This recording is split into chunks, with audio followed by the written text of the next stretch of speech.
Rancangan Undang-Undang Perampasan Aset sudah memarak naskah yang akan dikirim ke DPR. Begitu Presiden pulang dari luar negeri, kita sudah bisa langsung ajukan. RUU Perampasan Aset itu segera diselesaikan. Bapak ngomong macam-macam DPR bla bla bla bla bla bla bla. Tapi kalau produknya yang di sana juga nggak benar, ya mohon maaf Pak. Kita ini serupa dan sebangun. Kalau harus begini apa boleh buat? Bayangin Prof. Kok pada saat mau tahun-tahun begini, bukan tahun-tahun pemilu lah nanti bilang ini, baru kita dibongkar lagi. Kalau makan uang haram kecil-kecil ya oke lah. Dengan undang-undang ini atau dengan RUU ini, salah satu upaya kita adalah penegak hukum yang diberikan kewenangan terhadap undang-undang ini ada hukuman dimiskinkan selain hukuman badan penjara, dirampas aset-asetnya terhadap kejahatan yang dia lakukan. Nah, selama ini kan aparat penegak hukum ketika ingin menyita hasil dugaan terhadap pelaku kejahatan korupsi ini pakai kewenangan regulasi apa? Kan menjadi pertanyaan perdebatan. Undang-Undang Perampasan Aset dirasakan cukup alot untuk direspon secara serius oleh DPR. Di balik alotnya pembahasan RUU ini, Ketua Komisi 3 justru bongkar hal mengejutkan. Ketua Komisi 3, Bambang Pacul terang-terangan bahwa untuk terbitnya RUU ini tergantung persetujuan dari para ketum parpol. Namun, masalah tersebut tak lagi berarti setelah Mahfud berani melakukan tindakan tegas ini. Mahfud tanya pada kita, tolong dong undang-undang perampasan aset dijalanin. Republik di sini ini gampang Pak Senaya ini. Lobbynya jangan di sini Pak. Ini Korea ini semua menurut bosnya masing-masing. Di sini boleh ngomong kalah Pak. Bambang Pacul ditelepon, Ibu Pacul berhenti, siap. Bambang Pacul siap kalau diperintah. Kalau soal komunikasi dengan pimpinan parpol sudah pasti kita saling komunikasi, baik melalui media terbuka maupun ketemu, baik resmi maupun tidak resmi. Itu satu keharusan di negara demokrasi. Kita jalan tentang itu, tapi semuanya nampaknya sama, ingin RUU Perampasan Aset ini segera sampai ke DPR, baik parpol maupun pemerintah maupun DPR. Kan parpol-parpol sudah minta segera dong diajukan kan begitu. Menko Polhukam Mahfud MD dan Presiden Jokowi memilih bertindak tegas dalam mendesak terbitnya RUU Perampasan Aset yang selama ini dirasa cukup alot untuk dibahas serius oleh DPR. Undang-undang perampasan aset akan membuat efek jera karena akan memiskinkan para koruptor. Perampasan aset Pak, RUU-nya. Kita terus mendorong agar RUU Perampasan Aset itu segera diselesaikan. Penting sekali undang-undang ini, penting sekali. Saya sudah sampaikan juga kepada DPR, kepada kementerian yang terkait dengan ini, segera selesaikan. Kalau sudah rampung ya bagian saya untuk terbitkan surprise secepatnya. Sudah kita dorong, sudah lama kok. Saya nggak rampung-rampung.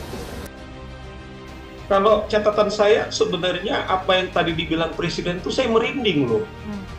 Apakah Presiden tidak punya wibawa lagi berkali-kali mengatakan dia bukan saja kepala eksekutif loh Presiden, tetapi dia juga melekat sebagai kepala negara. Apakah Presiden juga sudah disandera sehingga apa pernyataan-pernyataan yang dilakukan itu tidak bisa dijalankan oleh pembantu-pembantunya ini gitu loh. Nah oleh karena ini saya khawatir nanti legasi yang diberikan oleh Pak Jokowi karena dia 2 periode sebagai presiden yang terakhir ini didukung oleh 7 partai, saya khawatir 7 partai ini juga bisa menjadi imbas.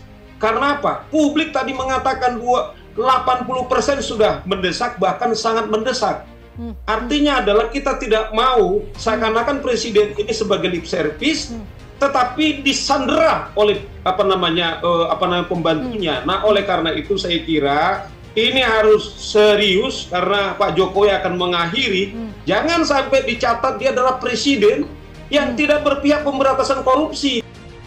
Proses RUU perampasan aset kini mengalami kemajuan setelah sebelumnya disorot Presiden Jokowi karena tidak rampung-rampung.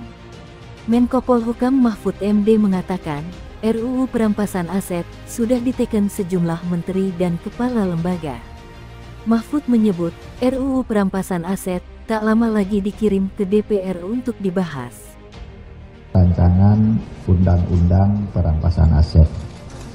Saya informasikan bahwa naskah yang memuat keseluruhan substansi sudah selesai dan sudah diberi paraf oleh menteri atau ketua lembaga atau kepala ketua lembaga yang terkait, dalam hal ini Menkumham, kemudian Menteri Keuangan, Jaksa Agung, Kapolri, Kepala PPATK, dan saya selaku Menko Polhukam sudah memaraf naskah yang akan dikirim ke DPR. Nah, tadi rapat merapikan kembali masalah-masalah teknis dan redaksional yang itu tidak akan berpengaruh terhadap apa yang secara substantif sudah diparaf oleh para pejabat tadi.